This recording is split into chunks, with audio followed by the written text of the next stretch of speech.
I make functional pottery, teapots, bowls, cups. I like to make flower vases and some hand building as well. I just opened just in the recent few months. We've been renovating this building for about 2 years now. It was completely gutted when we bought it and had to start from scratch. I've had my studio at home in the corner of a pole barn, and it just was so hard to get anything done being so close to home. I'd always find something else to do.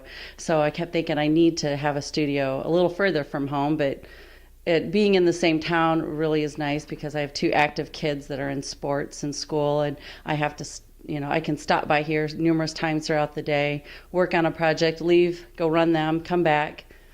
I took my first class in 1996. At IPFW under Jalay Vazell, and it was a continuing ed class. I'd already have a college degree in biology and psychology, but could never get into ceramics classes at IU because they were always full. So once I moved back home, I decided to take a class for fun, and then it just kind of evolved into making a little business out of it. I just kind of like to do things with my hands. I like woodworking, I like glass work, I like jewelry. I've always been kind of a hands-on, kind of a crafty person. It's kind of a neat little thing. And it just kind of always wanted to take pottery. I like the meditative, therapeutic action on the wheel, and it's calming. It's a very interesting hobby to get into because you never want to stop doing it. You always want to learn and do more.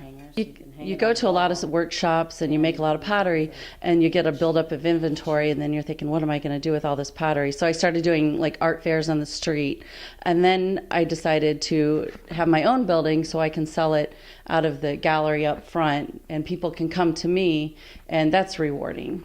So I have 2 electric kilns here that I can fire, and then I have a gas kiln that's in another location, a really big gas kiln that I'll be able to fire larger amounts there.